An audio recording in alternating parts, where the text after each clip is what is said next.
1절부터 14절인데 제가 한 절 읽으면 여러분들이 다음 한 절 읽고 하겠습니다. 마태복음 22장 1절부터. 예수께서 다시 비유로 대답하여 가라사대.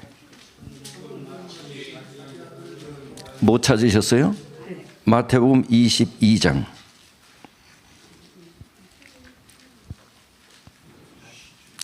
1절부터 14절. 제가 한 절 읽고 여러분 한 절 읽고 1절 제가 읽습니다.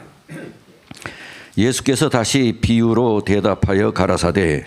정복은 마치 자기 아들을 위하여 혼인잔치를 베푼 어떤 임금과 같으니 그 종들을 보내어 그 청한 사람들을 혼인잔치에 오라 하였더니 오기를 싫어하거늘 다시 다른 종들을 보내며 이르되 청한 사람에게 이르기를 내가 우주를 준비하게 나의 수와 살찐 짐승을 잡고 모든 것을 바쳤으니 혼인잔치에 오소서 하였더니 저희가 돌아보지도 않고 하나는 자기 밭으로 하나는 자기 상업차로 가고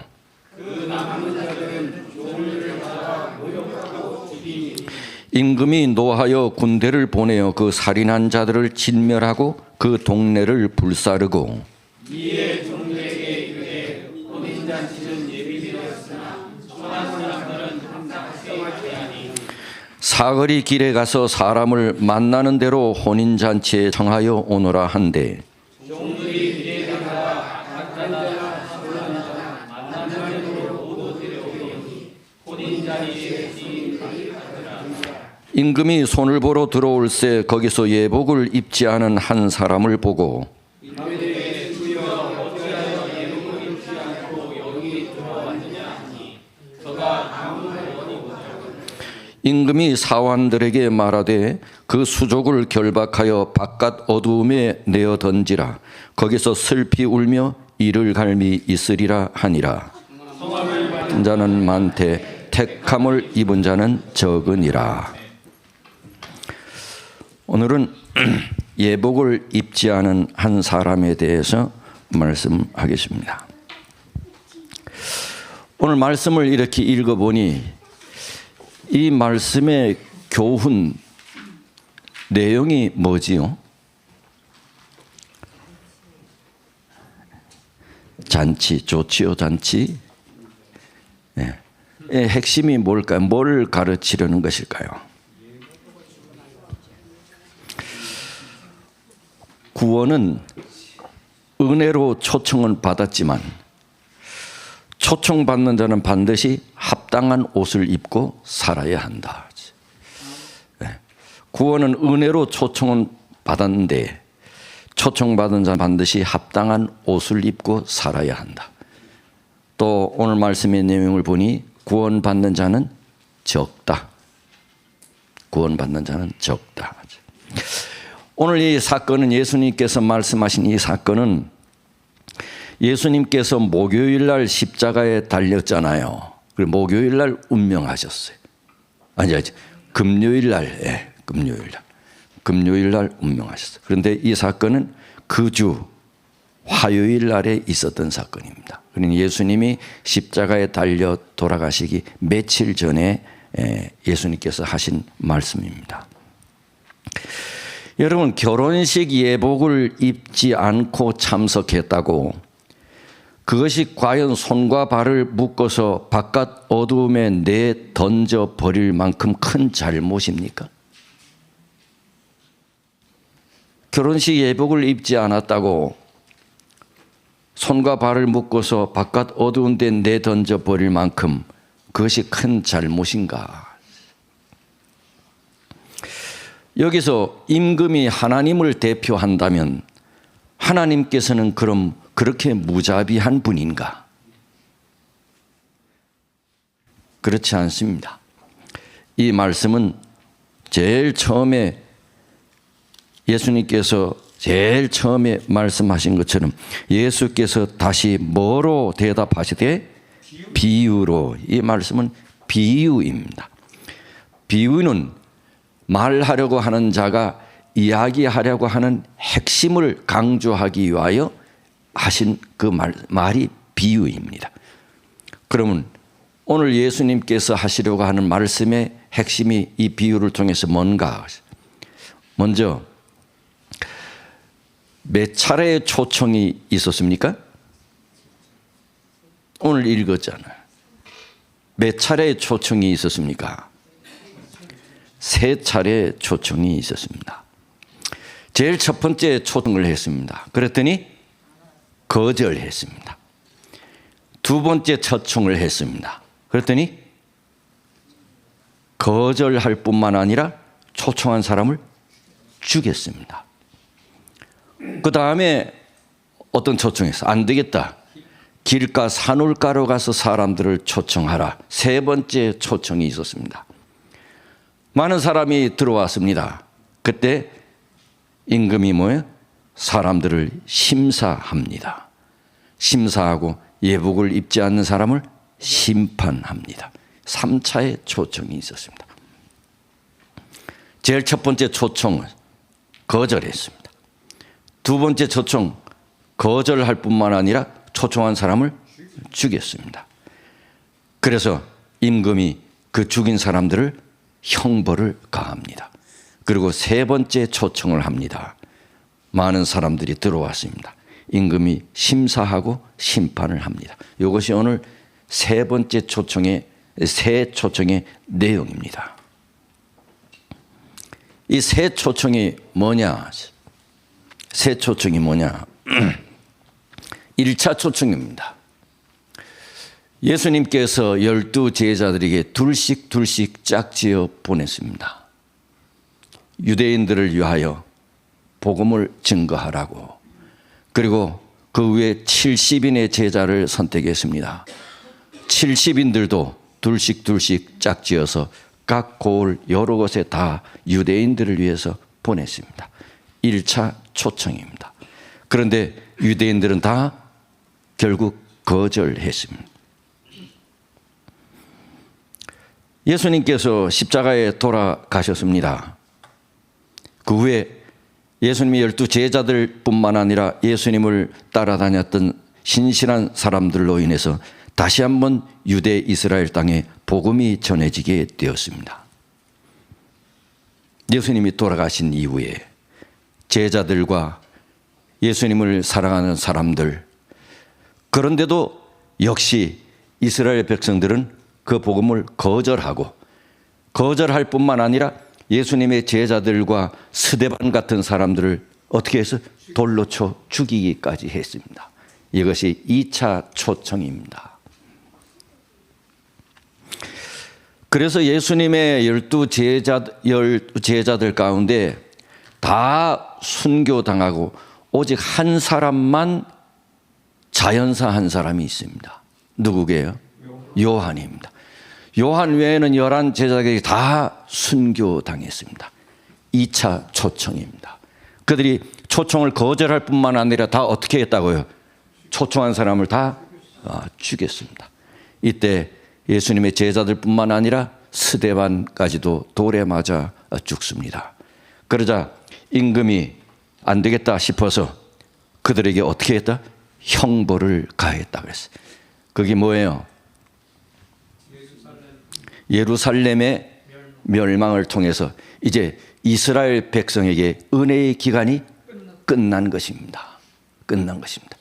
이스라엘 백성에게 내려진 은혜의 그 기간이 완전히 끝나버린 것입니다. 그래서 그 다음에 예수님께서는 3차 초청을 합니다. 어디로? 길과 산 울가로 가서 이방 백성들에게 복음이 증거되기 시작됩니다. 3차 초청입니다. 이때 혁혁한 공을 세운 사람이 누굽니까? 바울입니다. 바울. 그래서 바울은 이방 선교의 사도라고 하잖아요. 그런데 이 바울은요, 사실 어떤 사람이었냐?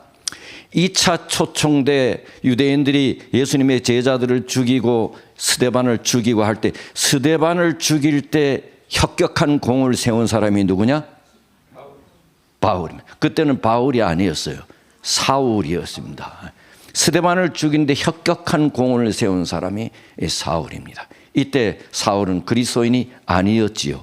오히려 그리스도인을 잡아 죽이는 일을 한 사람이 사울이지요. 그러다가 사울이 결국은 다메섹으로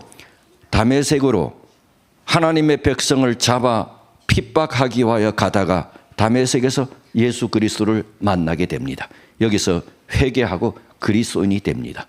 사울에서 바울로 바뀌어지게 됩니다. 전혀 다른 사람이 이제 되기 시작합니다.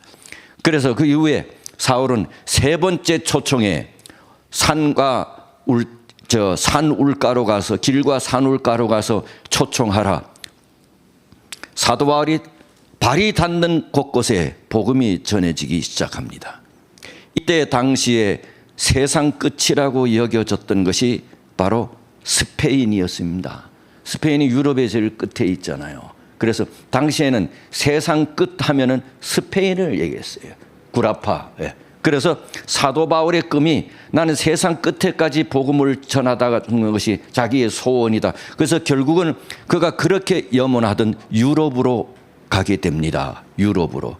그래서 유럽에 가서 복음을 전하게 됩니다. 이 사도 바울은 이 예루살렘에서부터 온 아시아 심지어 에게를 건너서 유럽에까지 복음을 전한 전무후무한 하나님의 종이 된 것입니다. 3차 초청에 사도 바울을 통하여 수많은 사람들이 예수님의 혼인잔치 초청에 응했습니다. 이것이 예수님의 3차에 걸친 초청입니다. 복음이 이방 백성에게 보내집니다. 선한 자나 악한 자나 만나는 대로 초청하라. 잔치에 사람이 3차 초청 때는 가득했다 그랬습니다. 수많은 이방 백성들도 이 대열에 초청받았으니까요. 그런데 잔치에는 많은 사람이 들어왔는데 푸짐한 음식을 먹기 위해 들어온 사람들과 임금의 초청에 감사와 존경의 마음으로 들어온 사람이 섞여 있었습니다. 그래서 임금이 이번에는 심사할 필요가 있었습니다. 그래서 그 심사가 뭐냐? 다 같이 읽어보겠습니다. 시작. 임금이 손님을 심사하는 일은 심판을 표상한다. 복음잔치에 참석하는 손님들은 하나님을 섬긴다고 하는 자들이며 생명책에 저희 이름이 기록된 사람들이다.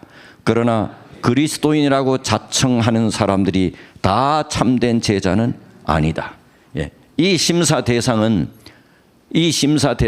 하나님을 섬긴다고 하는 자들이 심사 대상이다. 왜? 혼인잔치에 참석한 사람들은 하나님을 섬긴다고 하는 사람들이다. 예. 하나님을 섬긴다고 하는 사람들이다. 이것이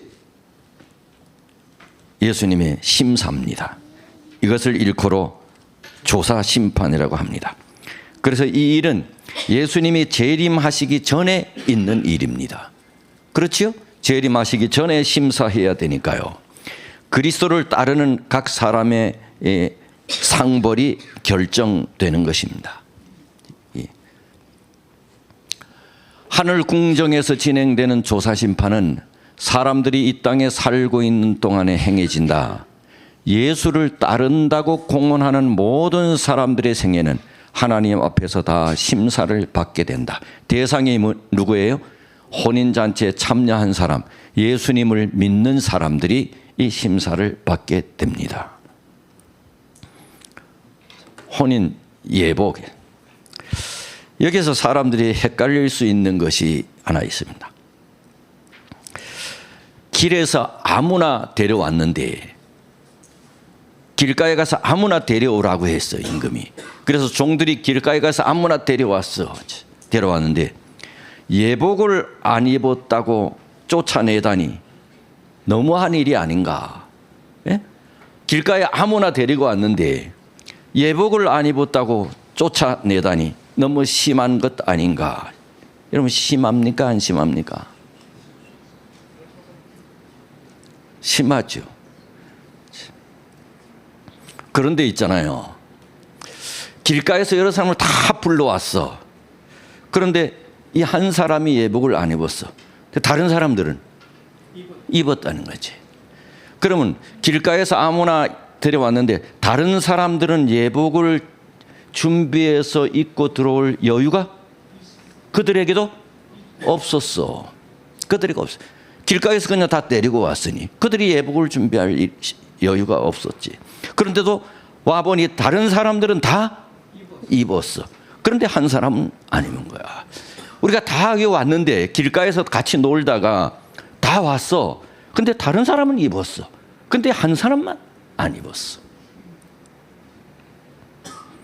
그러니 다른 사람은 다 입었다는 얘기는 같이 놀다가 왔는데 이 예복은 본인들이 가지고 온 옷이 아니라는 거지. 길가에서 놀고 있었는데 언제 예복을 준비해? 그런데 다른 친구들은 다 입고 들어왔어. 보니. 그럼 그거는 본인들이 준비한 옷이 아니라는 거죠. 그 혼인 예복은 임금이 미리 준비해 놓은 옷이야. 그 옷 입고 들어오라고. 그 옷 입고 들어오라고. 여러분 이제 동남아나 유럽의 이슬람권에 이렇게 사원을 구경할 때 있지요. 여행 가면 어떤 곳에는 그 문 앞에 옷이 잔뜩 쌓여 있습니다. 뭐요? 그거 입고 들어오라고. 그거 입고 들어오라고. 아무 옷 입고 들어오지 마라. 그거는 내가 한국에서 여행 갈 때 거기 가기 위하여 준비해 온 옷이 아니라 주최 측에서 거기다 준비해놔. 그거 입고 들어오라고. 이 혼인 예복은 본인이 준비해 온 옷이 아니고 임금이 다 미리 준비해 온 옷이야. 그 옷 갈아입고 들어가라고. 그 옷 입고 들어가라고. 그런데 그 사람은 자기가 스스로 거절한 것이야. 그래서 너는 왜 예복을 안 입었느냐? 주인이 물었어. 그랬더니 성경에 보니 유구무원이라서. 너 왜 예복 안 입었느냐? 그랬더니 유구무원이야. 왜 유구무원이었을까요? 자기가 안 입은 거니까. 만약 자기가 준비한 옷이라면 내가 그 예복을 준비할 시간적 여유가 없다고 근데 놀다가 바로 왔는데 이렇게 핑계할 수 있는데 그건 자기가 준비한 옷이 아니야. 이미 준비되어 있는 옷을 안 입고 들어온 거야. 자기가 거절한 것이야. 그러니 너 왜 예복 안 입었느냐? 물으니 유구무원이었다. 그러니 그 사람의 관심은 오직 잔치 음식에만 관심이 있었다는 거지. 여러분 그러면 옷은 무엇입니까? 성경과 예언의 시는 옷에 대한 말이 많이 나와. 옷은 우리가 참 중요해요. 예식장 갈 때 입는 옷이 다르고 운동할 때 입는 옷이 달라. 운동할 때 입는 옷 입고 예식장 안 가잖아요. 교회 갈 때 입는 옷이 다르고 잠잘 때 입는 옷이 다르고 옷은 다 달라. 이상하게 한 옷이 아니야. 그래서 우리가 교회 갈 때도 구별된 옷을 입고 오잖아. 이 옷은 참 이상해. 옷은 어떤 그 사람의 어떤 모습을 이렇게 나타내는 거야. 아무 옷 입고 아무 곳에 가지 않아. 양복 입고 운동할 때 양복 넥타이 하고 가지 않아. 이상하게. 누가 시킨 것이 아니야. 그죠? 그래서 잠잘 때 양복 입고 넥타이 차고 이렇게 잠자지 않아. 그 누가 그거 시킨 것도 아닌데 이상하게 옷은요. 그 옷은 되게 중요해. 그러면 오늘 성경에서 말한 옷이 뭐냐? 성경에는 자주 옷은 이런 영적인 상태를 나타냅니다. 다 같이 읽어봅시다. 시작. 구원의 옷을 내게 입히시며 의의 겉옷을 더하심 같음이라. 로마서 13장 14. 시작.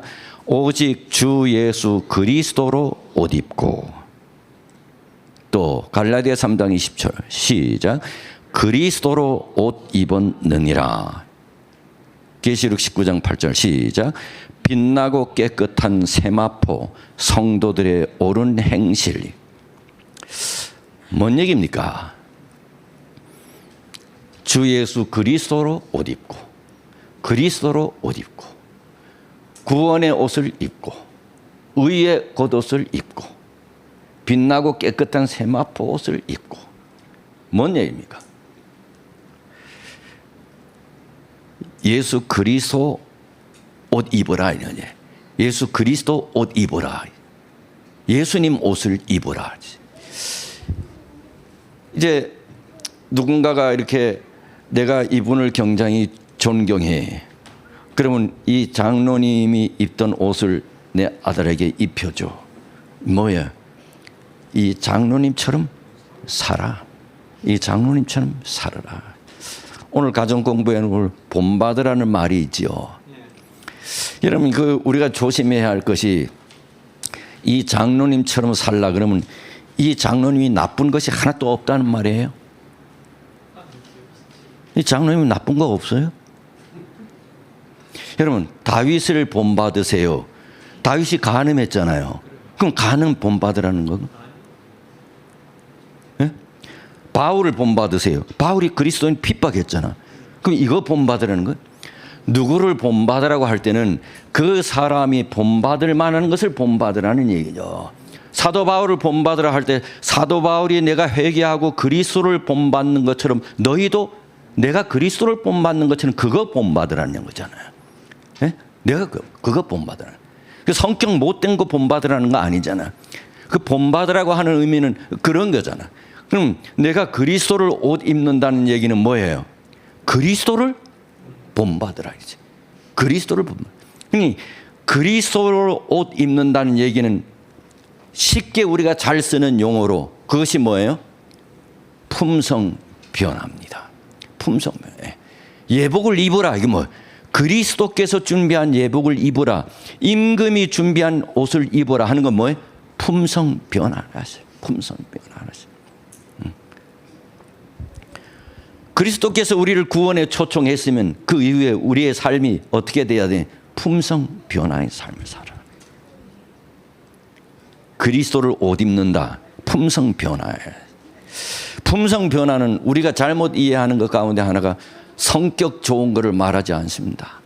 A형, B형, O형을 말하지 않습니다. 이거는 그런 성격하고는 전혀 다른 것입니다. 그리스도처럼 살라는 것입니다. 품성 변화는. 그래서 여기 보면 다 같이 읽어보십시다. 시작.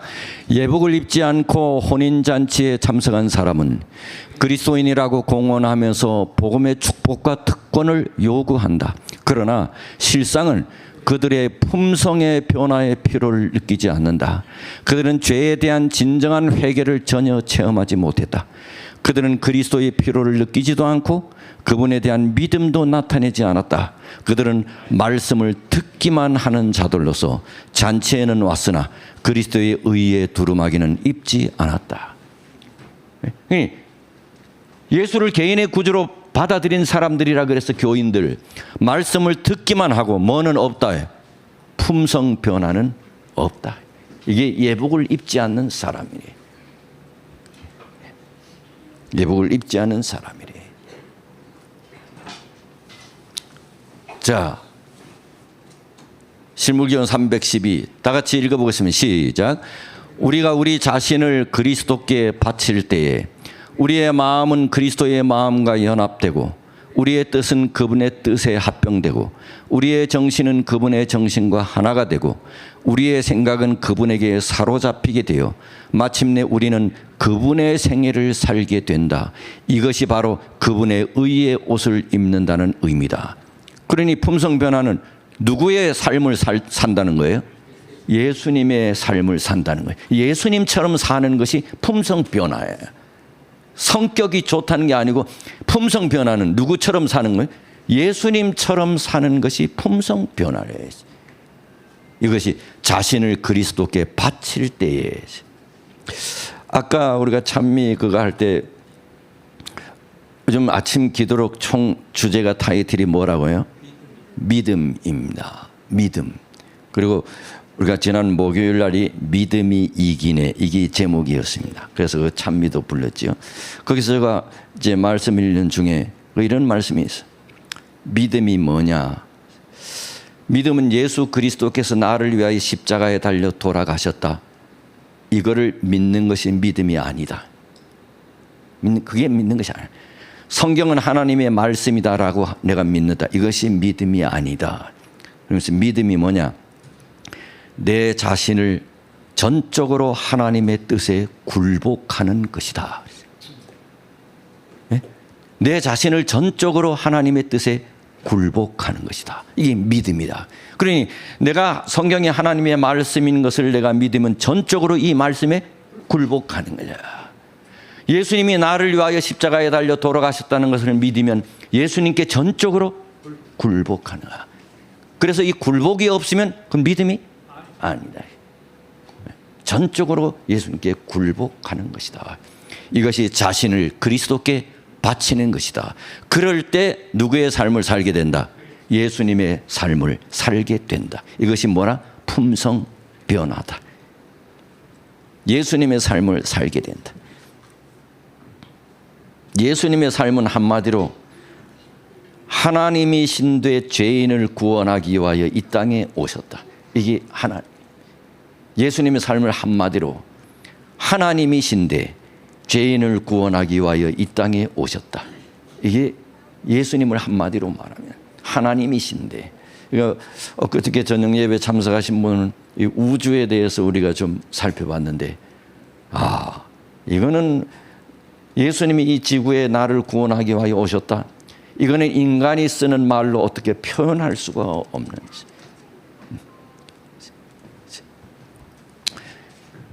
순결한 흰 두루마기는 본래 우리 시조가 거룩한 에덴에 있을 때 하나님께서 입혀주셨던 것이다. 아담과 하와가 에덴에서 그들은 하나님의 뜻에 완전히 일치한 생애를 살았다. 저희 모든 애정을 저희 하나님께 바쳤다. 아담과 하와는 하나님의 뜻에 완전히 일치한 생애를 살았다. 하나님의 뜻에 완전히 굴복한 생애를 살았다. 저희의 모든 애정을 누구께 바쳤다? 하나님께 바쳤다. 이게 품성 변화래. 이것이 아담과 하와가 그때 입고 있었던 옷이래. 입고 죄를 짓기 전에, 죄 짓기 전에. 죄 짓기 전에. 그래서 시작. 저가 모든 사람을 대신하여 죽으심은 산자들로 하여금 다시는 저희 자신을 위해 살지 않고 오직 저희를 대신하여 죽었다가 다시 사신 자를 위하여 살게 하려 함이라. 누구를 위하여 살라는 얘기죠? 그리스도, 예수 그리스도를 위하여 살라는 거죠.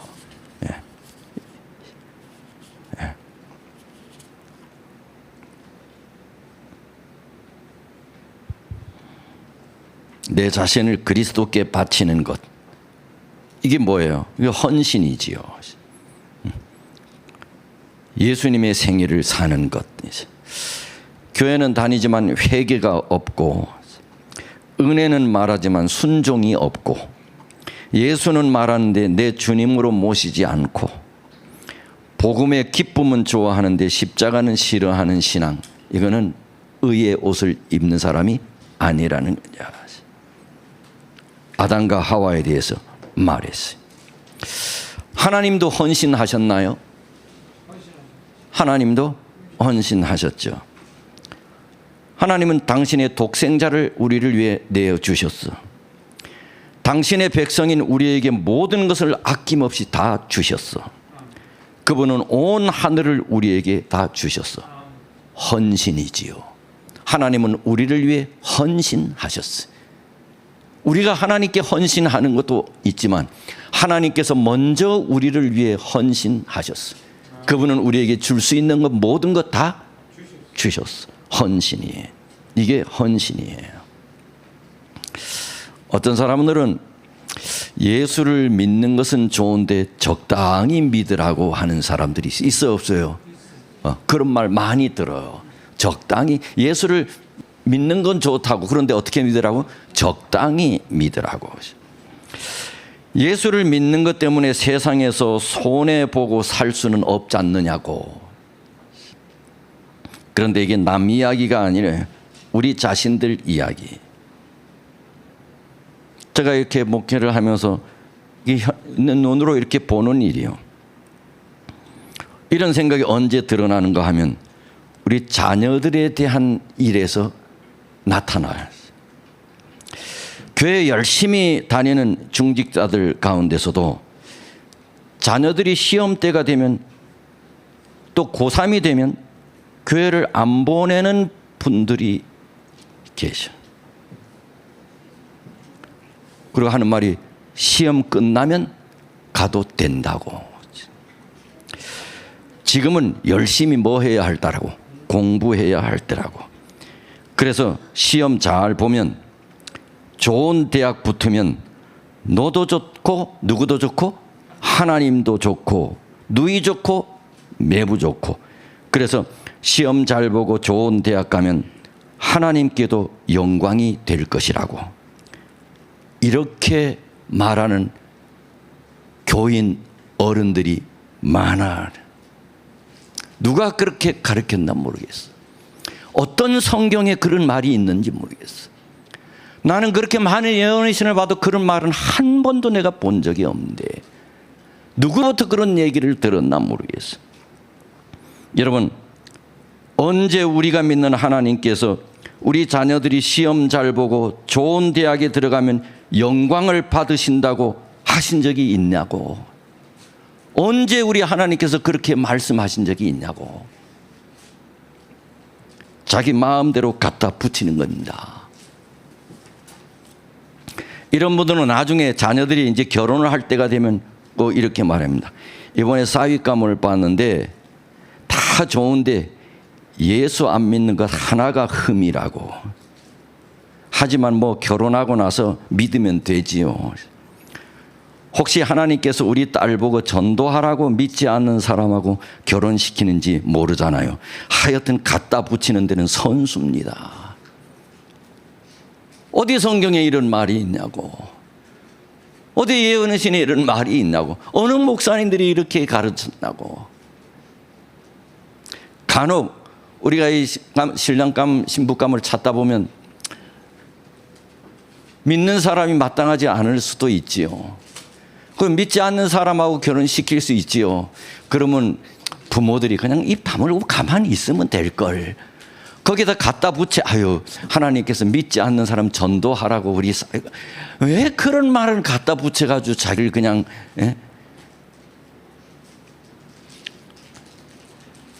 이런 일이 믿는 사람들 가운데 많아.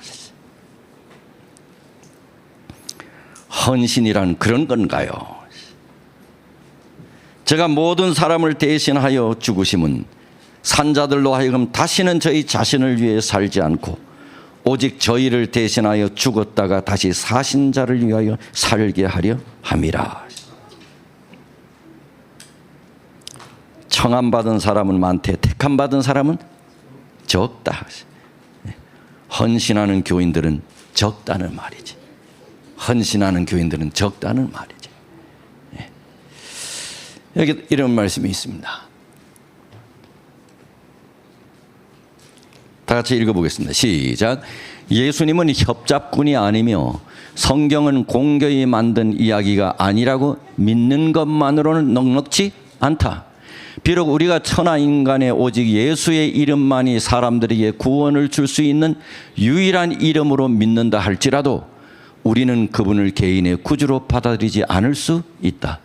진리의 이론만을 믿는 것으로는 넉넉지 않다.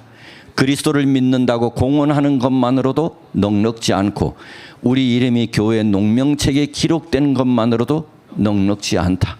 우리가 그의 계명을 지키면 이로써 우리가 저를 아는 줄로 알 것이요 이것이 참된 거듭남의 증거이다.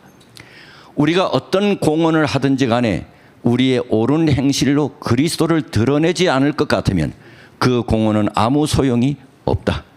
그리스도를 드러낸다. 품성 변하지요. 진리가 마음속에 심어져야 한다. 진리가 마음을 지배하고 애정을 통제해야 한다. 우리의 온 품성이 하나님의 말씀으로 인쳐져야 한다. 하나님의 말씀의 1.1회까지도 매일 실천해야 한다. 하나님 계명을 지키고 하나님 말씀을 순종하고 실천해서 그리스도를 드러내는 사람, 이 사람이 예복을 입은 사람이다. 이게 예복을 입은 사람이다. 그리스도처럼 사는 사람이다. 여기에 재미있는 말씀이 있습니다. 시작. 세상이 교회로 돌아와 하나님의 율법을 지켜야 할 터인데 오히려 교회가 세상으로 기울어 하나님의 율법을 범하고 있다. 교회는 매일 세속화되어 가고 있다. 이 오늘날 교회에 세상이 교회 안에 들어와 하나님의 율법을 지켜야 하는데 오히려 교회가 세상으로 기울어서 하나님의 율법을 범하고 있다. 교회는 매일 세속화되어 가고 있다. 신일물교율 316쪽에.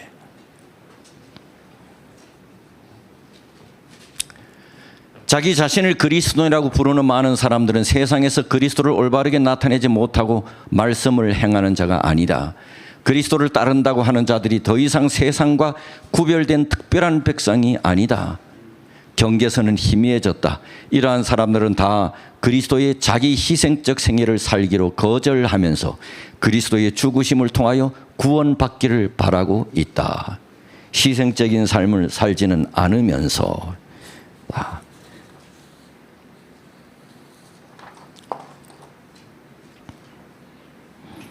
하나님의 율법을 지키는 사람은 희생적인 헌신적인 삶을 살게 된다. 그 말이지요.